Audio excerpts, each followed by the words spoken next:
Dear friends, प्रिय भाई और बहनों, आज के इस बाइबल अध्ययन में जो हम महीने में 2 बार करते हैं, जो दानियल की पुस्तक पर आधारित है, आपका हार्दिक स्वागत करते हैं। In today's Bible study we study the book of Daniel. I welcome you in the name of the father, son and holy spirit. And I believe that today's study which will be based on Daniel chapter 4 verses 34 onwards will be a blessing to all of us. Because of the time factor, we will not read the entire passage, but we will go through one by one as we study this chapter, because this is very important chapter where we see some of the things that took place in the life of King Nebuchadnezzar. But before we do that, let's pray. आइए हम प्रार्थना करें। स्वर्गीय पिता, आपका धन्यवाद करते हैं आज के बाइबल अध्ययन के प्रभु, जिसके लिए आपने हमें मौका दिया है। हम चाहते प्रभु, जब इसको अध्ययन करते हैं, आप हमसे बातचीत करते हैं कि हम इसके गूढ़ भेदों को समझ सकें और आपकी महिमा के लिए प्रभु ये अध्ययन हो। जितने लोग भाग लें, हर एक पर आशीष हो। आज के प्रातः काल के आराधना के लिए जो हमने करी प्रभु जी, और आपके वचन पर गौर करा, उसके लिए भी आपका धन्यवाद करते हैं। आज बाइबल अध्ययन पर आपके आशीष चाहते हैं। हमारे उद्धारकर्ता प्रभु यीशु मसीह के पवित्र नाम से मांगते हैं, आमीन। प्रिय मित्रों, dear friends, we read here the first thing, verse 34। यहाँ लिखा है, हिंदी में पढ़ना चाहूँगा। उन दिनों के बीतने पर मुझ नबूकदनेस्सर ने अपनी आंखें स्वर्ग की ओर उठाई और मेरी बुद्धि फिर से ज्यों की त्यों हो गई। तब मैंने परमेश्वर परम प्रधान को धन्य कहा, और जो सदा सर्वदा जीवित है उसकी स्तुति और महिमा यह कहकर करने लगा। अगर आप इसके बैकग्राउंड को देखें तो हम इस बात को पाएंगे कि सचमुच में नबूकदनेस्सर के मन में घमंड आ गया था, बेबीलोन शहर के लिए और पूरी शहरपनाह के लिए और उस साम्राज्य के लिए जो पूरे ब्रह्मांड और पूरे संसार में फैला था। वो जो सोने का सिर दानियल ने कहा था कि हे राजा, वो तू ही है। तो निश्चित रूप से ये जो साम्राज्य था, बेबीलोनियन एम्पायर या बाबुल का जो साम्राज्य था, बहुत ही महान साम्राज्य था और उसके अधीन बहुत से देश पाया गया। और मैंने आपके सामने पिछले दिनों में जब हम इसके बारे में अध्ययन कर रहे थे, मैंने आपको बताया किस प्रकार से इन्होंने अलग अलग राज्यों को, साम्राज्यों को, राज्यों को पराजित किया और उन सब को उन्होंने बाबुल के साम्राज्य में मिला दिया। तो एक बहुत बड़ा साम्राज्य था जिसका वर्णन यहाँ किया गया। लेकिन जब घमंड उसके मन में आया तो 7 साल तक नबूकदनेस्सर परमेश्वर के द्वारा लोगों के बीच में से निकाला गया। And you read this very story, which alarming story, that he was driven out from human being. And it is written here that he has driven out from human being, and then he went about and he definitely ate like grass and other straw, and was there for almost 7 years. If you read about this, which is found here, and I like to remind us by reading these few verses. Chapter 4 again, and then we'll read here verse 24 onwards. This is the interpretation. O king, it is a decree of the Most High which has come upon my lord the king. And what was the decree? What was the command of God? That you shall be driven from among men, and your dwelling shall be with the beasts of the field, and you shall be made to eat grass like an ox, and you shall be wet with the dew of heaven, and 7 periods of time shall pass over you, till you know that the Most High rules the kingdoms of man and gives it to whom he will. Now here we read about the prophecies that was given for this mighty king. And Daniel who was in his kingdom, one of the person who ruled over by being appointed by king himself, was interpreting this dream, and he said, "O king, it is for you, the dream is for you." Hindi में हम यहाँ देखते हैं, यहाँ लिखा है, बहुत स्पष्ट रूप से लिखा है, हे राजा, इसका फल जो प्रधान ने ठान लिया है कि हे राजा, राजा पर घटे वो ये है। और यहाँ पर हमने इसको देखा और यहाँ लिखा है कि तू मनुष्य के बीच से निकाला जाएगा और मैदान के पशुओं के संग रहेगा, और तू बैलों के समान घास चरा करेगा और आकाश के ओस से भींगा करेगा। और 7 युग तुझ पर बीतेंगे, जब तक कि तू न जान ले कि मनुष्यों के राज्य में प्रधान ही प्रभुता करता है, और जिसे चाहे उसे दे देता है। उस वृक्ष के ठूंठ को जड़ समेत छोड़ने की आज्ञा जो हुई है, उसका अर्थ यह है कि तेरा राज्य तेरे लिए बना रहेगा, और जब तू जान लेगा कि जगत का प्रभु स्वर्ग ही में है, तब तू फिर से राज्य कर नहीं पाएगा। तो यहाँ पर हमने पिछले स्टडी में जो हमने सेकंड संडे को देखा था, यानी 12 जुलाई को हमने इस पर गौर करा था। मैंने कहा था कि 4th संडे को हम इससे आगे देखेंगे। तो आज हम इसके आगे देख रहे हैं, और हम देखेंगे ज़्यादा नहीं, क्योंकि काफ़ी विस्तृत अध्ययन है, और मैं नहीं चाहता कि हम काफ़ी लंबा जाए। हमारा अध्ययन जो होगा 40 से 45 मिनट या 50 मिनट तक होगा। हम ज़्यादा लंबा नहीं जाएंगे, क्योंकि ये एक सीरीज़ है, एक सीरियल है, और कमर दोस्त हम इसका अध्ययन कर रहे हैं, और इसको जानना जरूरी है। आज मैं आपके सामने कई बातों रखूँगा, ना केवल इस पुस्तक से, लेकिन बाइबल के अन्य पुस्तकों से, इससे संदर्भ के तमाम उन बातों को जिसको हमें जानने की आवश्यकता। 3 बातों को जानने के बाद एक और ख़ास बात यहाँ पर लिखा है। अगर आप देखें 33 पद में लिखा है 4 अध्याय, उसी घड़ी यह वचन नबूकदनेस्सर के विषय में पूरा हुआ, क्योंकि परमेश्वर ने कहा था। अगर मनुष्य कहते तो शायद ये नहीं हो पाता। मनुष्य कहते हैं, आज भी मनुष्य बहुत कुछ कहते हैं हमारे देश में और पूरे विश्व में। जो घटना इन दिनों में हो रही हैं, खास करके पेंडेमिक की वजह से या कोरोना वायरस की वजह से, लोग हर रोज़ कुछ ना कुछ कहते हैं कि अब ये होने वाला, अब ये होने वाला, अब वो होने वाला है। उसमें से शायद 5 या 10% बातें होती, बाकी सारी बातें ऐसी रह जाती हैं। लेकिन इनमें हम लोगों के विचारों को पाते हैं, हम लोगों की उन बातों को पाते हैं कि लोग अपने हिसाब से बात करते हैं, और जब वो पूरी नहीं होती तो माफ़ी भी मांग लेते, वो कहते भाई ये तो ऐसा होना था, ऐसा नहीं होता, अब ऐसा होगा आगे। लेकिन यहाँ एक बात देखिएगा कि जो कुछ परमेश्वर के दास दानियल को परमेश्वर ने बताया, उस स्वप्न तो खैर उसका था, नबूकदनेस्सर राजा का, तो जो सम्राट था, लेकिन इसका अर्थ जो था, इसका माने जो था, परमेश्वर ने अपने दास दानियल के द्वारा नबूकदनेस्सर के सामने स्पष्ट करा, और जो कुछ उसने कहा वैसा ही वहाँ लिखा। उसी घड़ी यह वचन नबूकदनेस्सर के विषय में पूरा हुआ। यानी वो राजभवन में था, राजगद्दी पर बैठा था, लेकिन जैसे ही दानियल ने बोलना पूरा करा, वो तुरंत वहाँ से उतर और वहाँ से वो चला गया, निकल कर। Amazing, is amazing. क्यों? क्योंकि परमेश्वर संसार के तमाम अधिकारों के ऊपर सत्ता उसकी है। और आज भी जो बात हम देख रहे हैं, बहुत सारी घटना हमारे चारों तरफ हो रही है। कितने लोग जो इस कोरोना वायरस की वजह से समाप्त हो गए, सटीक संख्या तो किसी के पास नहीं है, लेकिन अलग अलग देशों की संख्या, अमेरिका में कितने दुनिया में से चले गए, ब्राज़ील में कितने, भारत में कितने, और यूरोप के देशों में कितने। और उसके बाद जो आर्थिक स्थिति हमारे संसार के पिछले 4 महीने में हुई है, उसका वर्णन जो सचमुच में दुर्भाग्यपूर्ण है, डराने का कारण है। फिर कितने लोगों के जॉब चले गए, नौकरियां चली गई, कितनों की इनकम ख़त्म हो गई, आधी रह गई है। कितने परिवार जो है अब वो स्ट्रगल कर रहे हैं, क्योंकि अब धन नहीं है, कोई सैलरी नहीं है। तो हम इस बात को देखते हैं कि ये सारी बातें आज घट रही हैं। और सबसे बढ़कर जो बात आज खुलकर आ रही है, जो पहले भी अब ज़्यादा है, कि यीशु मसीह के द्वितीय आगमन हो रहा है, इसलिए हम बहुत से लोग डरे हुए हैं। एक डर उनके मन में, एक घबराहट उनके मन में, क्योंकि हम इस बात को नहीं जान पा रहे कि जो कुछ हमारे पास है, जो कुछ उन लोगों ने, जो धनाढ्य लोग हैं, जिन्होंने बहुत कुछ जमा कर रखा है, जिनके पास बहुत कुछ है, क्या उसको उपयोग कर भी पाएंगे या नहीं पाएंगे, ये सवाल आज यहाँ उठ रहा है।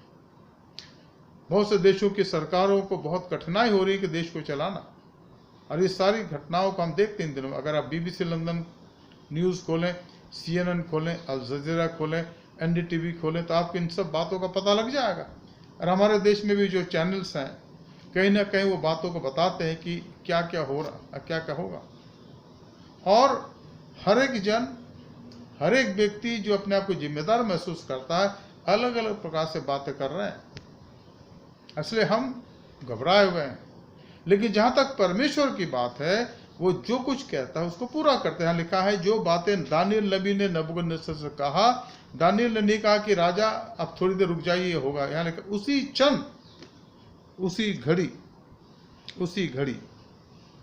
immediately the word was fulfilled against Nebuchadnezzar. He was driven from among men and ate grass like an ox, and his body was wet with the dew of heaven till his hair grew as long as eagle's feathers, and his nails were like birds' claws. यहाँ पर बिल्कुल साफ साफ लिखा है। मित्रों, यहाँ पर मेरे सामने जो एक बहुत महत्वपूर्ण बात आती है कि हम परमेश्वर की जब आराधना करने की बात करते हैं, हम करते हैं, बात ही नहीं करते, हम करते हैं। आज भी हमने करी, बहुतों ने करी, जो उसके कलीसिया के लोग हैं उन्होंने उसकी आराधना करी है। अब भारत देश में हम इन दिनों में जूम से आराधना कर रहे हैं, इन दिनों में हम लिंक के द्वारा आराधना कर रहे हैं, या व्हाट्सएप के द्वारा आराधना कर रहे हैं, या फेसबुक के द्वारा आराधना करें, मीडिया चाहे कुछ भी क्यों न, लेकिन आराधना कर रहे हैं। आज हमने उसकी आराधना करी, उसके वचन को सुना, उसका धन्यवाद करा, अपने जीवन को उसके हाथ में सौंपा, हमने सब कुछ करा। और जब तक मौका मिलेगा, जीवन जब तक सांस है तब तक करते रहेंगे। और इन दिनों में आराधना तो हम चर्च में नहीं कर रहे हैं। अधिकतर हमारे चर्च भवन जो हैं बंद हैं कोरोना वायरस के वजह से। 100% चर्च बिल्डिंग बंद है आज, इसलिए हम घर में प्रार्थना में मिल रहे हैं और आपस में संगति कर रहे हैं। लेकिन जो बड़ी बात है कि हम उसकी आराधना कर रहे हैं जो सारे विश्व पर, सारे कायनात पर अधिकार करता है। उसके अधिकार की चर्चा पूरे विश्व में है, पूरे संसार में है, और हम उस परमेश्वर को जानने वाले हैं। तभी तो यीशु मसीह ने कहा था ना, क्या कहा था कि आकाश और पृथ्वी टल जाएंगी, The heaven and earth will pass away, but my words will remain as it is. पर मेरी बातें पूरी होंगी, वो नहीं टलेंगी। इसलिए हमें इन बातों को जब हम अध्ययन आज कर रहे हैं और आगे भी करते रहेंगे, या पिछले दिनों में भी कर रहे हैं, हम इस बात को जानें कि जो जो बातें परमेश्वर के द्वारा लिखी गई, उसके आत्मा के द्वारा प्रकाशन में दिया गया है, उनको हम हल्के में नहीं ले सकते हैं। और अगर उनका संबंध हमारे जीवनों से है तो हमें निश्चित रूप से प्रायश्चित करने की, पश्चाताप करने की आवश्यकता है। तो यहाँ लिखा है, परमेश्वर कहता है, क्या कहता है वो? परमेश्वर कहता है, उन दिनों के बाद बीतने पर मुझे नबूकदनेस्सर ने अपनी आंखें स्वर्ग की ओर उठाई और मेरी बुद्धि फिर से ज्यों की त्यों हो गई। इसका मतलब पिछले 7 सालों तक उसकी बुद्धि में कमी आ गई थी। उसकी बुद्धि एक जानवर की बुद्धि के समान या बैल की बुद्धि के समान हो गया था। रैशनल खत्म हो गया था। केवल इस बात की बुद्धि थी कि मुझे में खाना है और जीवन को जीना है, बस दैट्स इट। सामने को लक्ष्य नहीं था। लिखा घास चरता था, उसका सर भी नीचे झुका रहता था, और इन दिनों में वो ऐसा हो गया, सबसे अलग हो गया, वो पूरे साम्राज्य से अलग। आप सोच सकते हैं कि एक सम्राट जिसके अधिकार में कई बड़े बड़े देश हैं, जिसके अधिकार में कई बड़ी बड़ी सेनाएं हैं, जिसके अधिकार में सारे सल्तनत का सोना, चांदी, हीरा, मोती, सारा धन है, अब वो उन सब से निकल करके निकाल दिया, वो निकला नहीं, निकाल दिया गया। जाओ, जैसे बैलों को, जानवर को हाँकते हैं ना, उसको हाँक दिया गया। परम प्रधान ने उसको हाँक दिया, निकाल दिया, और वो जंगलों में और वो मैदान में रहने लगा। और ये लिखा है कि अगर आप इस 23-33 पद को देखें, उसी घड़ी ये वचन नबूकदनेस्सर के विषय में पूरा हुआ, और वह मनुष्य के बीच में से निकाला गया और बैलों के समान घास चरने लगा। उसकी देह आकाश की ओर से भींगती थी, यहाँ तक कि उसके बाल उकाब पक्षियों के परों से और उनके नाखून चिड़ियों के पंजों के समान बढ़ गए। बिल्कुल एक अजीब व गरीब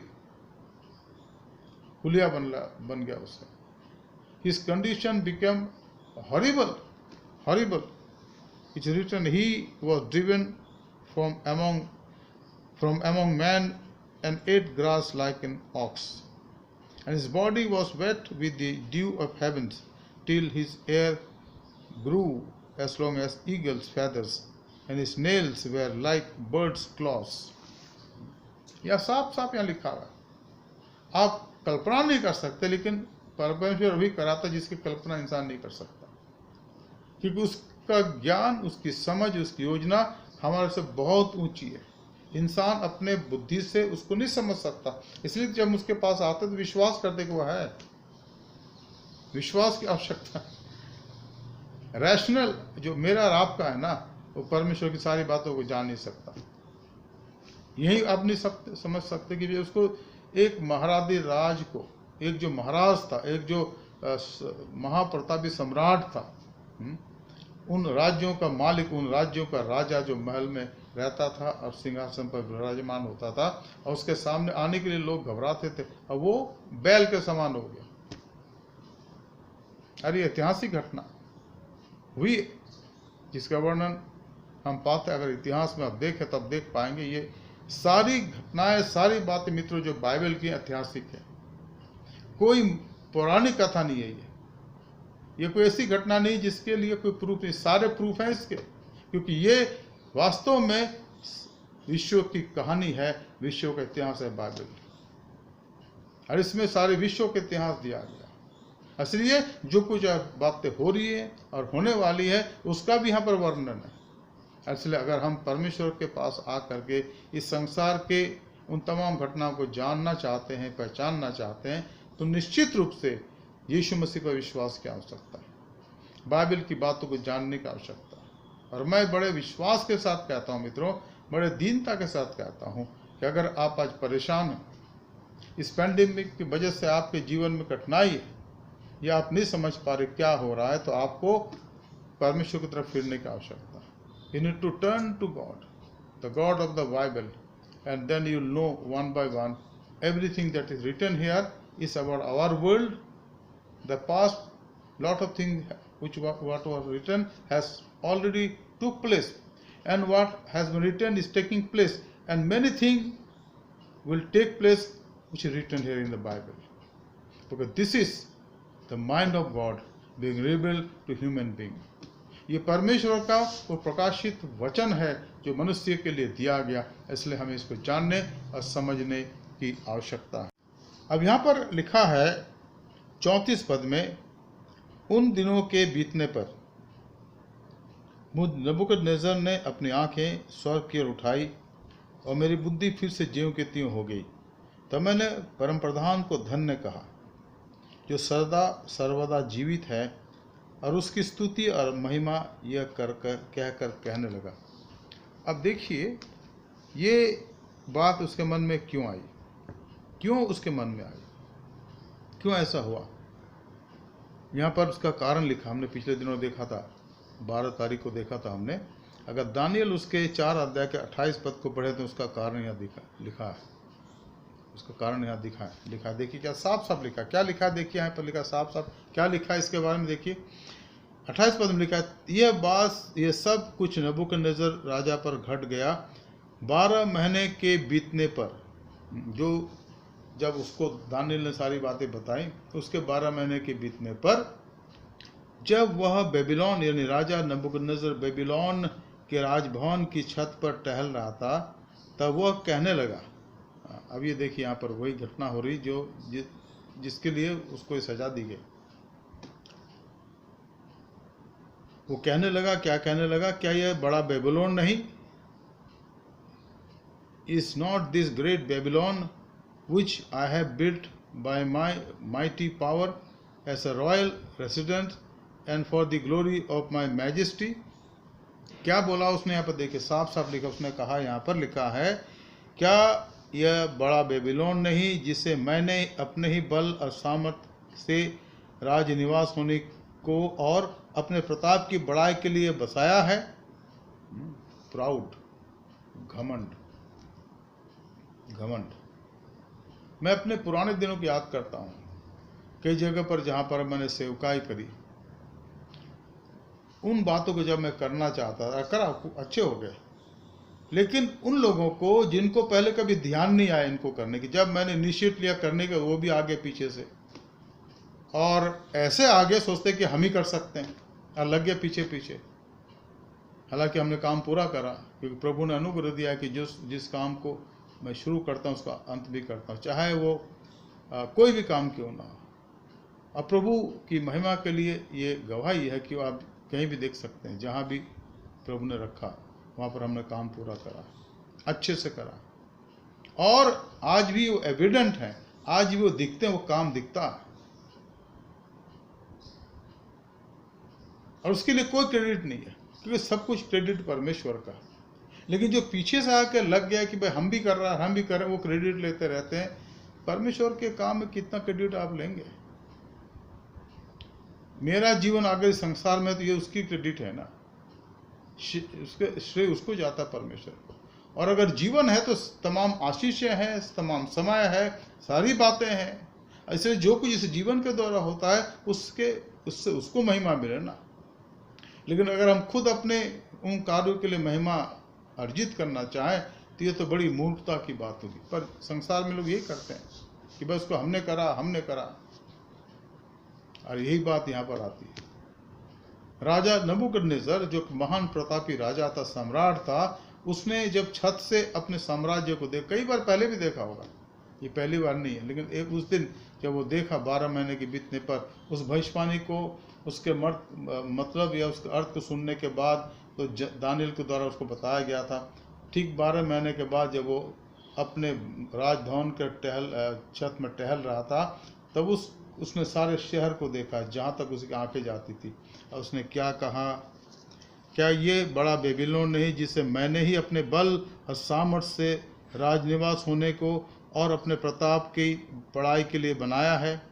यह वचन राजा के मुंह से निकलने भी ना पाया था कि आकाशवाणी हुई, हे राजा नबूकदनेस्सर, तेरे विषय में यह आज्ञा निकलती है, राज्य तेरे हाथ से निकल गया। यह है परमेश्वर का न्याय।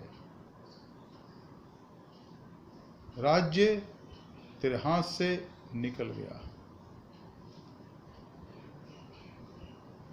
एक तो दो बातें होती हैं मित्रों। एक तो मनुष्य प्राणी जिसको उनके पुरखाओं ने बनाया है, जिनको उनके बुजुर्गों ने बड़े लगन के साथ खड़ा करा है, उनको वो धीमे धीमे बंद इसलिए करा देते हैं कि भाई आगे चल करके इससे कुछ धन कमाएंगे, तब नुकसान होता है। या दूसरा ये है कि जो कुछ करा गया है या उन्होंने करा है, उनके मन में घमंड आने लगता है कि वो श्रेय लेने लगते कि ये हमने करा है, उसका बखान दुनिया में करने लगते हैं, और तब वहाँ पर पतन निश्चित है। और ठीक यहाँ पर बात हुई, यह दूसरी बात हुई कि बेबीलोन के उस पूरे साम्राज्य, उस पूरे नगर को जो बनाया गया था, इसने बहुत मेहनत करी थी, इसके पिता ने मेहनत करी थी। और अब वो कहता है ये जो बेबीलोन है, ये जो बाबुल है, ये जो साम्राज्य है, ये जो नगर है, इसको मैंने बनाया। उसके मन में घमंड आ गया। और घमंड आते ही यहाँ लिखा है कि उसी घड़ी एक आवाज आई। अगर आप 31 पद को देखें, तो read the verse 31। While the words were still in the king's mouth, there fell a voice from heaven. स्वर्ग से आवाज आई। What was the voice? O King Nebuchadnezzar, to you it is spoken. तुमसे ये कहा जा रहा है, the kingdom has departed from you, and you shall be driven from among men, and your dwelling shall be with the beasts of the field, and you shall be made to eat grass like an ox, and 7 periods of time shall pass over you until you know that the Most High rules the kingdom of man and gives it to whom he will. अब ये आवाज आई स्वर्ग से। क्या आवाज थी? कि हे राजा नबूकदनेस्सर, तेरे विषय में यह आज्ञा निकलती है, राज्य तेरे हाथ से निकल गया, और तू मनुष्यों के बीच से निकाला जाएगा, और मैदान के पशुओं के संग रहेगा, और बैलों के समान घास चरेगा, और 7 काल तुझ पर बीतेंगे, जब तक कि तू ना जान ले कि परमेश्वर मनुष्य के राज्य में प्रभुता करता है और जिसे चाहे उसे दे देता है। और उसी घड़ी यह वचन नबूकदनेस्सर के विषय में पूरा हुआ और वह मनुष्य के बीच में से निकाला गया और बैलों के समान घास चरने लगा। मित्रों, स्वर्ग के परमेश्वर को हम हल्के में ना लें। यह वही परमेश्वर है जिसने नूह को संभाला जब वो अपने नाव में था और 40 दिन और 40 साल पृथ्वी पर बारिश आई। केवल 8 लोग बचे, नूह, उसके पत्नी, उसके 3 बेटे या 3 बहुएं, और सब के सब समाप्त हो गए। कुछ जानवर 2-2 जोड़ी करके रखा गया था। उसके बाद हम देखते हैं वही परमेश्वर आगे चल करके मिस्र के अंदर उन लोगों को, जो यहूदी लोग थे, जो उसके मानने वाले थे, उसके लोग थे, उसके परिवार के लोग थे, परमेश्वर ने उनको ठहराया था।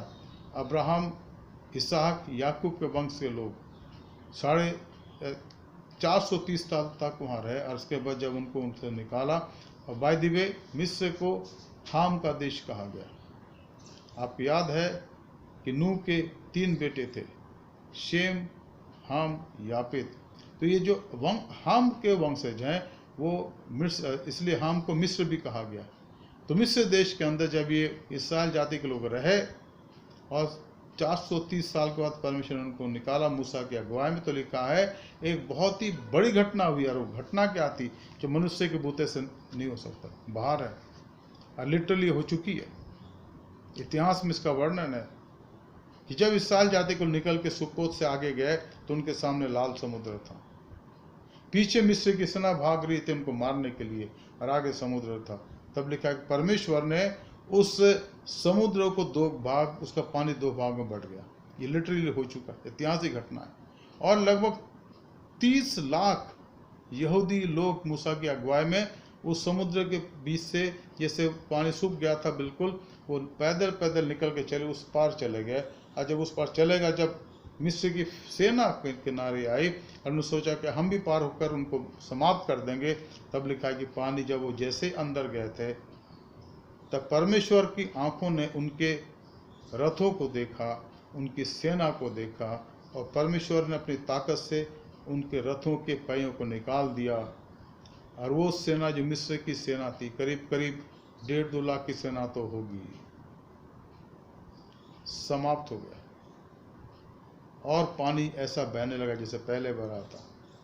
समुद्र का पानी जैसे के तैसे हो गया, लाल समुद्र का।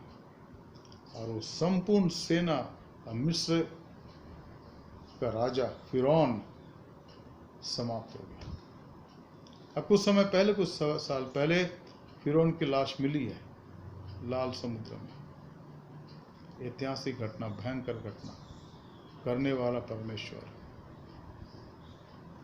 और एक और आश्चर्यकरम कि प्रतिज्ञाओं को देने के बाद, प्रतिज्ञाओं को करने के बाद, सृष्टि से लगभग इब्राहिम के समय से लगभग 2000 साल बाद, और आज से लगभग 4000 साल पहले स्वर्ग का परमेश्वर यीशु मसीह के रूप में इस दुनिया में आ गया। ये सबसे बड़ा आश्चर्य है कि बाइबल में ये भी लिखा है कि आकाश के नीचे और पृथ्वी पर केवल एक ही नाम है, और वो नाम है प्रभु यीशु मसीह, जो हमारे लिए संसार में आ गया और उसके आने से हमारा उद्धार संभव हो गया। क्योंकि वो हमारे लिए क्रूस पर मारा गया, गाड़ा गया, उसकी लोथ को गाड़ा गया, और 30 दिन के बाद वो कब्र से निकल उठा, और 40 दिन के बाद वो स्वर्ग को उठा लिया गया। और बाइबल में लिखा है, और हम विश्वास करते हैं कि वही यीशु अब दोबारा आने वाला, और उसके आने के पहले जो घटनाएं होंगी अब वो होनी शुरू हो गई हैं। इसलिए हम सावधान रहें। तो यहाँ पर हम इस बात को पढ़ते हैं राजा नबूकदनेस्सर के बारे में। अब पहली बात हम देखते हैं 34 पद में लिखा है, उन दिनों के बीतने पर, यानी जब इस 7 साल का समय बीत गया, तब लिखा मुझ नबूकदनेस्सर ने अपनी आंखें स्वर्ग की ओर उठाई और मेरी बुद्धि फिर से ज्यों की त्यों होगी। अब वो सोचने लगा, रैशनल उसके मन में आ गया उसके मन में युक्ति आ गई। अब वो सोचने लगा कि मेरी स्थिति ऐसे क्यों हुई, क्यों हुई। तब लिखा है, मेरी बुद्धि के फिर से जीवगति होने से तब मैंने परम प्रधान परमेश्वर को धन्य कहा। इसका मतलब पहले जब 7 साल के पहले वो अपने आप को धन्य कह रहा था कि मैं हूँ। नबूकदनेस्सर ने सब कुछ को बनाया है। और अब वो कहता है, हे परमेश्वर, मैं नहीं हूँ, आप हैं, आप हैं। मित्रों, एक सच्ची घटना ये है, सच्ची बात यह है कि जब हम अपने जीवन के तमाम उन बातों को बहुत नीचा कर देते हैं कि परमेश्वर चाहे कितनी बड़ी क्यों ना हो, लेकिन आपके सामने कुछ नहीं परमेश्वर, तब परमेश्वर आपको आगे उठाता है। तब उसने यहाँ कहा, तब मैंने परम प्रधान को धन्य कहा और जो सदा जीवित है उसकी स्तुति और महिमा यह कहकर कहना। अब वो यहाँ पर परमेश्वर की महिमा कर रहा है, जिस पर हम थोड़ा गौर कर रहे हैं। और हम कुछ रेफरेंस भी देखेंगे जहाँ पर हम इस बात को देखेंगे, परमेश्वर जो सचमुच में महान है वो क्या कर सकता है। यहाँ लिखा है, अगर आप पढ़ें मेरे साथ यशायाह की किताब, उसका 40 अध्याय और 17 पद में पढ़ूंगा आपके सामने, उसके 17-18। यशायाह 40-17-18।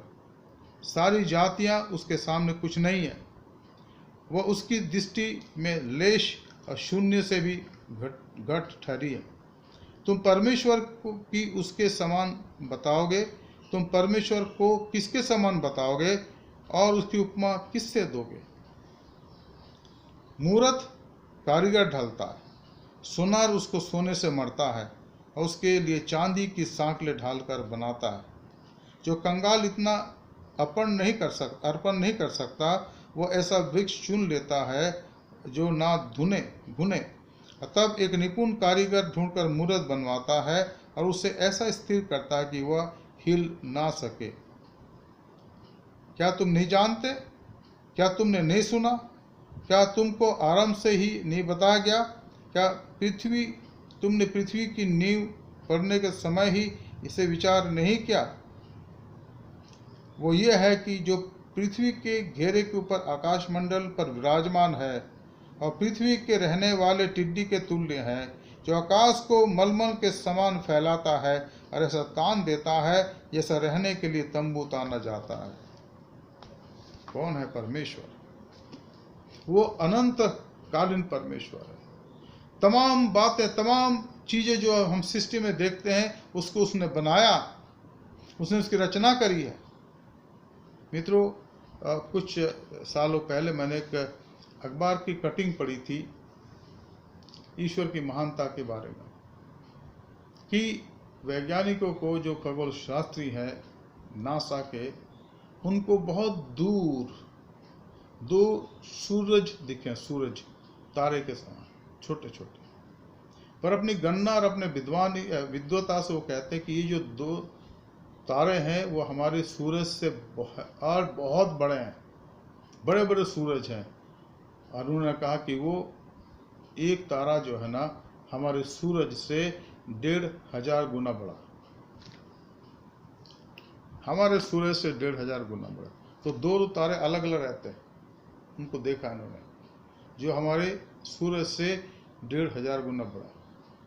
और हमारी पृथ्वी जो है ना, हमारा जो सूरज है उसमें हमारे पृथ्वी के समान जो ग्रह हैं वो 1300 पृथ्वी आ जाएंगे उसके अंदर। 1300 पृथ्वी हमारे सूरज में समा सकती है।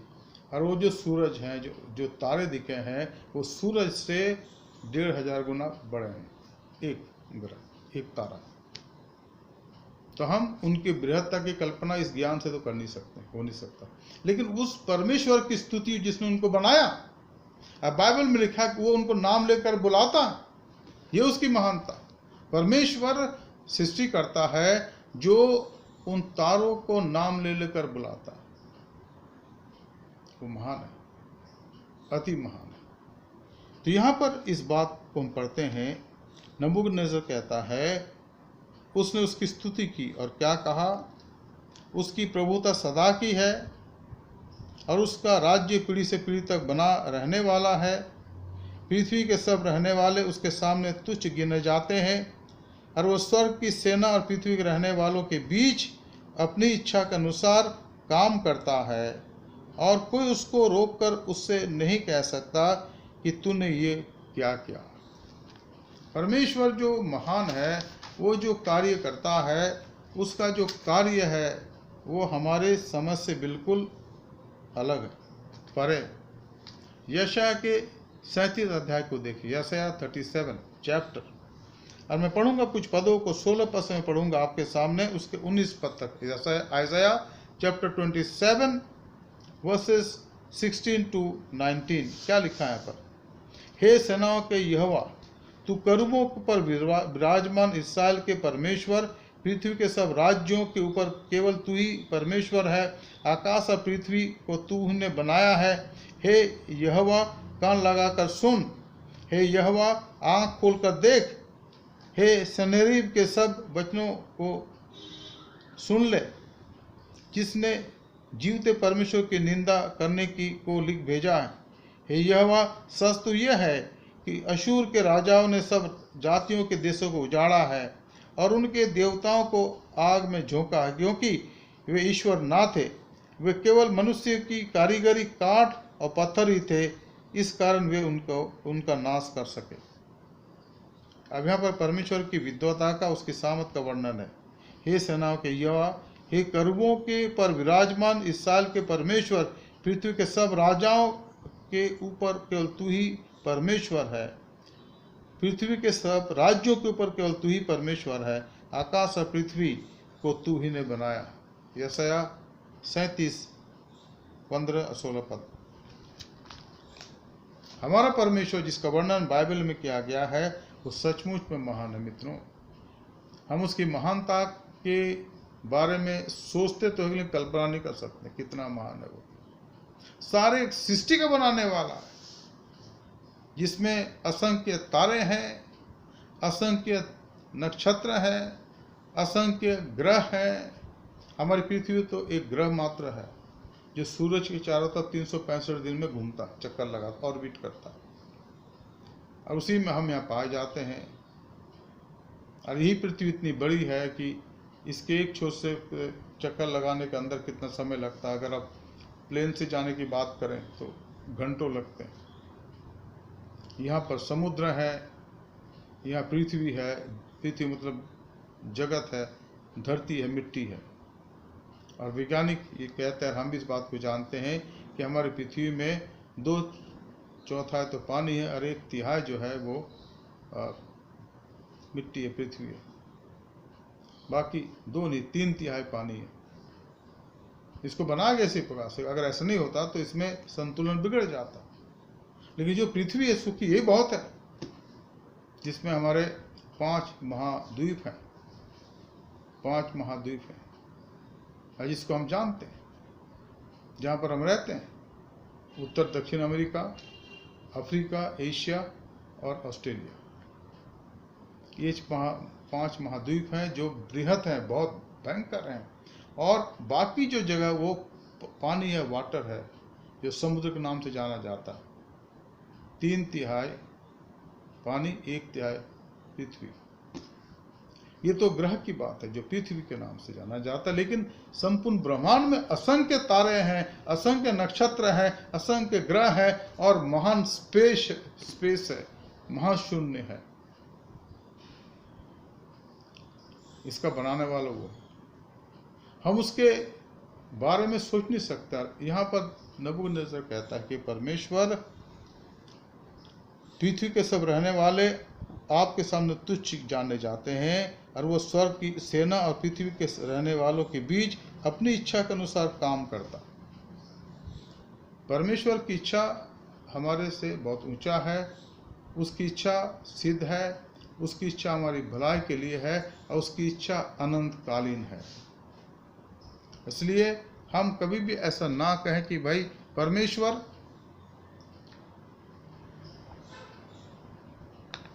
आप कुछ ऐसा करें जिससे कि हम आपकी इच्छा को जान जाए। वो हम कहते हैं ना, उसकी इच्छा को, वो हमारे लिए जो इच्छा वो जानते हैं। आपके लिए अगर परमेश्वर की इच्छा को आपको जानना है, वो जानिए। हाँ, अगर आप उसके द्वारा ठहरा गए हैं तो परमेश्वर आपके सामने अपनी इच्छा जाहिर करेगा, जो इस देश के लिए, इस पृथ्वी के लिए। लेकिन वो बहुत कम लोग हैं। उसने पुराने समय में और अभी भी अपने नबियों के द्वारा कुछ कुछ बातों को जाहिर करता है, लेकिन थोड़ी सी बातें, सारी बातें नहीं, जिनको हम समझ नहीं सकते। लेकिन वो उसकी जो समझ है, उसका जो ज्ञान है, वो हमारे से बिल्कुल अपरंपार है, क्योंकि वो अति महान है। तो नबूकदनेस्सर कहता है, दूसरी बात जो हमने देखा वो कहता है कि हे परमेश्वर, आपकी प्रभुता अनंत है, उसका राज्य पीढ़ी तक बना रहता है, पृथ्वी के सब रहने वाले उसके सन्मुख तुच्छ गिने जाते हैं। स्वर्ग की सेना और पृथ्वी के रहने वालों के बीच अपनी इच्छा के अनुसार कार्य करता है, अब कोई उसको रोककर उससे ये नहीं कह सकता तूने ये क्या किया। वो स्वयंभू परमेश्वर है, वो अनंत है, जिसके सिंहासन के चारों तरफ पवित्र प्राणी करूब वो छाए रहते हैं, हर एक दूसरे को पुकार कर कहते हैं, पवित्र पवित्र पवित्र, सेना का यहोवा पवित्र है। तीसरी बात, उसी समय मेरी बुद्धि फिर ज्यों की त्यों हो गई और मेरे राज्य की महिमा के लिए मेरा प्रताप और मुकुट मुझ पर फिर से आ गया। अब यहाँ पर फिर से उसको प्रतिष्ठित किया गया। नबूकदनेस्सर राजा को कब करा गया? जब उसने पश्चाताप करा, जब उसने अपने गुनाह को माना, घमंड के गुनाह को माना। मित्रों, यही तो बाइबल की खासियत है। बाइबल में लिखा है कि परमेश्वर घमंडियों का सामना करता है, लेकिन दिनों पर अनुग्रह करता है। इसलिए कभी भी हम घमंडी होकर के परमेश्वर के सामने खड़े ना हो जाए, ये जिनके ठहराए हुए सच्चे विश्वासी हैं उनके विरोध में ना लग जाए। परमेश्वर जानता है, वो उनको भी जानता है, आपको भी जानता है। लेकिन अगर आपने झूठी शान और शौकत के लिए उनके खिलाफ झंडा खड़ा करा है, तो हमें समझने की आवश्यकता है उसका हर्ष क्या होगा। शायद परमेश्वर तुरंत ना कुछ बोले, आपको मौका दे, हमें मौका दे, मुझे मौका दे कि भाई पश्चाताप कर लो। लेकिन अगर पश्चाताप की मनसा मेरे अंदर नहीं है, तो अंततः उसका जो प्रतिफल मुझे मिलेगा उसकी कल्पना तक आज नहीं कर सकता। इसलिए भला इसमें है कि हम उसके सामने पश्चाताप करें, कि प्रभु आप हमें क्षमा करें, शुद्ध करें, पवित्र करें परमेश्वर। इसलिए यहाँ लिखा है कि जब नबूकदनेस्सर कहता है कि उसी समय जब मेरी बुद्धि ज्यों की त्यों हो गई, तो मेरे राज्य की महिमा के लिए मेरा प्रताप और मुकुट मुझ पर फिर से मेरे पास आ गया। लोगों ने मुकुट देकर उसका सम्मान करा। ये वही राजा जो कुछ समय के पहले घास चल रहा था 7 साल तक, लेकिन अब जो उसने पश्चाताप करा तो परमेश्वर ने सब कुछ लौटा दिया उसको, कि भाई अब तुम वहीं बैठो जहाँ तुम्हारी जगह है। और मेरे मंत्री और प्रधान लोग मुझसे भेंट करने के लिए आने लगे और मैं अपने राज्य में स्थिर हो गया और मेरी और अधिक प्रशंसा होने लगी। जब उसने अपने घमंड रूपी पाप को माना, तो यहाँ लिखा है कि परमेश्वर ने उसको फिर से वो जगह दे दी जो उसकी जगह थी। मित्रों, ये सत्य है कि जब हम पश्चाताप करते हैं तो परमेश्वर दया करता है। छोटा उदाहरण उड़ाव पुत्र के बारे में, लूका 15 अध्याय। जब उसने अपने पिता के धन को लेकर के उड़ा दिया, पिता तो दुखी था, लेकिन उसको पिता की चिंता नहीं थी, उसको अपनी चिंता थी, अपने दोस्तों की चिंता थी। और लिखा है कि उसका सारा भाग जो संपत्ति में उसके पिता का था, पिताजी ने 2 भाग में बांट दिया, एक बड़े भाई का जहाँ पिताजी का भी था कुछ, और एक उसके बाप का। और लिखा है कि वो बहुत दिन ना बीते थे, नहीं सब कुछ उसने तैयार करके गिन गाना कर रख करके सारे जो भी संपत्ति थी उसको उसने कैश में या जो भी सोना में परिवर्तित करा होगा और दूर देश को चला गया। और लिखा है वहाँ वेश्याओं में, जुआ में, शराब में और कुकर में अपनी सारी संपत्ति उड़ा दी। अब वो भिखारी हो गया, रोटी का मोहताज हो गया। और वो लिखा है कि वहाँ उन दिनों में अकाल पड़ा और वो नौकरी की तलाश में, ताकि उसका पेट भर सके, वो दर दर भटकने लगा। हर एक ने उसे एक ऐसा कार्य दिया जो इंसान नहीं करता है, वो है सुअर चराने का काम। बहुत ही मजबूरी में इंसान वो करता काम, और वो इतना मजबूर हो गया कि उसने सुअर चराने के काम को ले लिया। और एक दिन जब वो सुअर को लिखा है कि उसको कोई कुछ नहीं देता था, क्योंकि भोजन नहीं था, इसलिए जो फली सुअर खाते थे उसको अपना पेट भरता था। लिखा एक दिन वो अपने आपे में आया, तब कहने लगा कि मेरे पिता के घर में बहुत से मजदूरों को भोजन से ज़्यादा रोटी मिलती है, इसलिए मैं उठ करके अपने पिता के पास जाऊंगा। और 15 अध्याय के 17 पद में साफ साफ लिखा कि उसने पश्चाताप किया, अपने गुनाह को माना और उठ करके अपने पिता के घर को चला गया, जो दूर देश पे रहता था। जब वो पैदल गया होगा, कई दिनों में गया, महीनों में गया होगा, जब वो घर पहुंचा तो पिता ने उसको गले लगा लिया। स्वर्ग का परमेश्वर, ये परमेश्वर, वो तो एक चित्रण है, लेकिन स्वर्ग का परमेश्वर वो परमेश्वर है जो गुनहगार पापी को स्वीकार करने के लिए हमेशा तैयार रहता है। सवाल यह है कि क्या अगर हमारे हृदय को प्रभु आज कायल कर रहा है कि हमने हठ धर्मिता की है, हमारे अंदर घमंड पाया गया है, तो क्या हम उसके पास आने को तैयार हैं? परमेश्वर आज भी हमें स्वीकार करने को तैयार है। और यहाँ पर लिखा है कि ये व्यक्ति जो राजा था, नबूकदनेस्सर जो सम्राट था, उसके मंत्री और उसके प्रधान उसके पास आए, उसको भेंट करने के लिए आए, और वो अपने राज्य में स्थिर हो गया और उसकी प्रशंसा पहले से अधिक हो गई। अब मैं नबूकदनेस्सर स्वर्ग के राजा को सराहता हूँ। अब ये चौथी मुख्य बात है। अब उसकी जो गवाही है ना, वो उसकी अपनी गवाही नहीं, पर परमेश्वर की गवाही। अब वो कहता, अब मैं स्वर्ग के परमेश्वर को सराहता हूँ और उसकी स्तुति और महिमा करता हूँ, क्योंकि उसके काम सब सच्चे हैं, उसके सब व्यवहार न्याय के हैं, और जो लोग घमंड से चलते हैं उन्हें वाच नीचा कर सकता। अब यहाँ पर 2-3 बातें ध्यान दीजिएगा। राजा क्या कहता, मैं वो स्तुति के और महिमा के योग्य, परमेश्वर जो स्वर्ग का है वो स्तुति और महिमा के योग्य। The God who is in heaven, who sits on the thrones in heaven, he is worthy to receive our praise and glory and honor, and we need to do every day. हमें इस काम को रोज करने की आवश्यक। दूसरी बात तो कहता है कि वो उसके सब काम सच्चे हैं, his all works are true, उसके काम सच्चे हैं, कोई भी झूठ नहीं है मित्रों। और ये सत्य है, जो जीवन के अंदर जो हमारी वास्तविकता होती है मित्रों, वो जब परमेश्वर के सामने उसको हम देखते हैं तो उनका जो मूल्यांकन है वो सच्चाई के मूल्यांकन है, उसमें कोई झूठ। तभी तो यीशु मसीह ने एक ही शिक्षक दुनिया में हुआ है, वो है प्रभु यीशु मसीह, जिसने बार बार कहा कि मैं तुमसे सच सच कहता हूँ। उसके अलावा किसी ने ऐसा नहीं बोला, क्योंकि जो कुछ यीशु मसीह ने कहा वो सत्य कहा उसने, उसमें कोई झूठ नहीं है। उस सत्य को गवर्नर राज्यपाल पिलातुस नहीं समझ सका। उसने कहा सत्य क्या है, सत्य जो है वो परमेश्वर उसको वो प्रकट करता है, यीशु मसीह में वो पूरा करता है, उसको पूरा करता है। और इसीलिए इसको समझाने के लिए, इसको बताने के लिए यीशु मसीह संसार में आ गया। और फिर यहाँ पर वो कहता है, राजा नबूकदनेस्सर कहता है कि वो परमेश्वर ना केवल सत्य है, लेकिन उसके सब व्यवहार न्याय के हैं, अन्याय नहीं करता वो। उसके हर एक कार्य में न्याय की बातें हैं, न्याय का कार्य करता वो। बाइबल में अगर आप पढ़ें, बहुत से हवाले हैं, लेकिन एक हवाला मैं देना चाहूँगा, और वह यशायाह की पुस्तक उसका 58 अध्याय देख लीजिएगा, 58 चैप्टर देख लीजिएगा, और उसके 1 से 12 पढ़िएगा। 1 से 12 पद में वो कहता है जो सच्चा जो उपवास है ना, सच्चा उपवास, उसके 2 मायने। पहली बात, जहाँ मनुष्य अपने आप को दीन नम्र करे, और दूसरी बात वो न्याय पसंद हो जाए।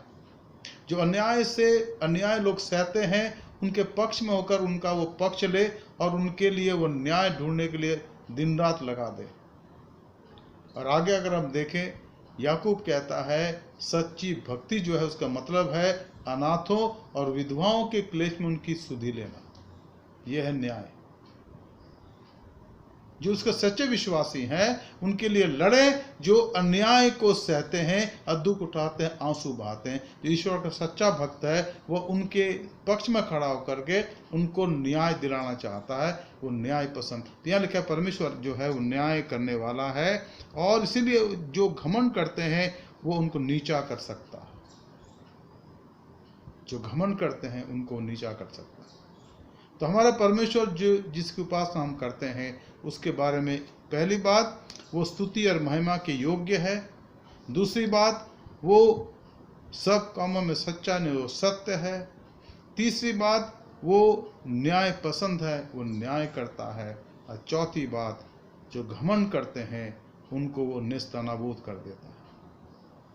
Dear friends, the God we worship is the God who is able to receive our all praise and honor.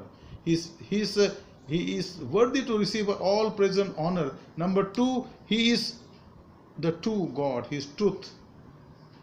He will not do any favor. He is truth. Number three, He is the judge, the ultimate judge. And the fourth thing is, He knows how to tackle the people who are proud in their heart inside.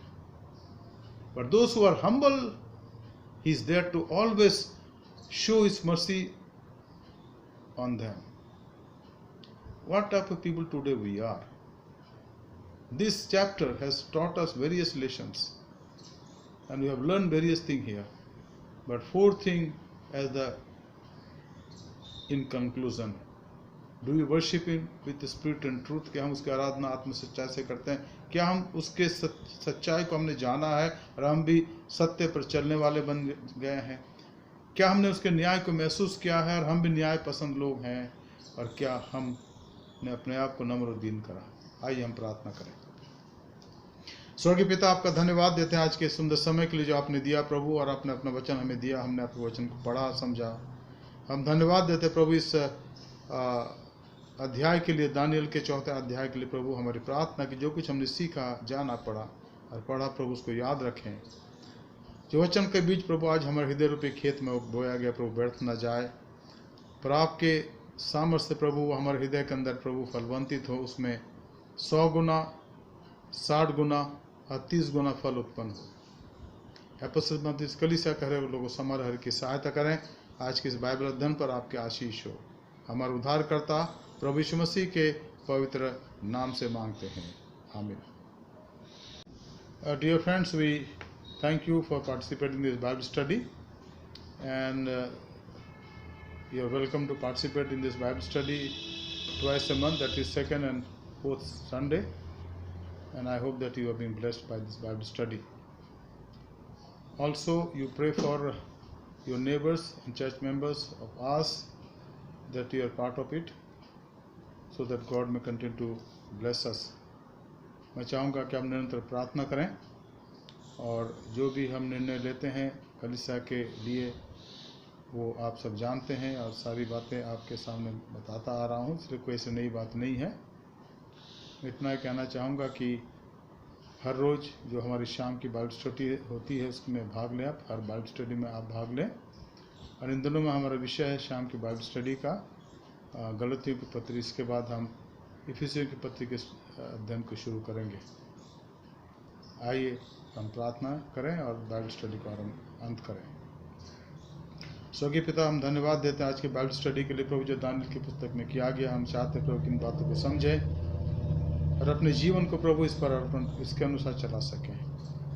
हमारे कलीसिया के हर एक भाई बहनों पर आपके आशीष हो। खासकर हम प्रार्थना करते प्रभु जो बुजुर्ग हैं और बच्चे हैं प्रभु, उनको संभालने सहायता करें।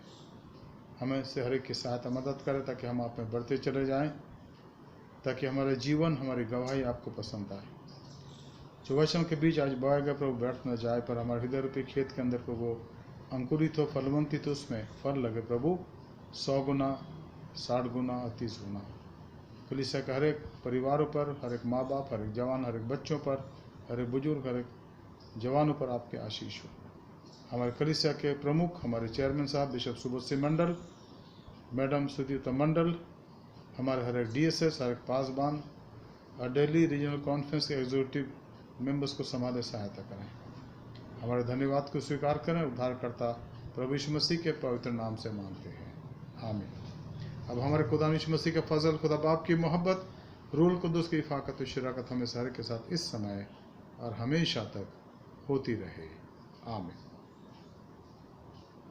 सबको जय मसीह की। यीशु ही प्रभु है। Jesus is Lord. Thank you. God bless you.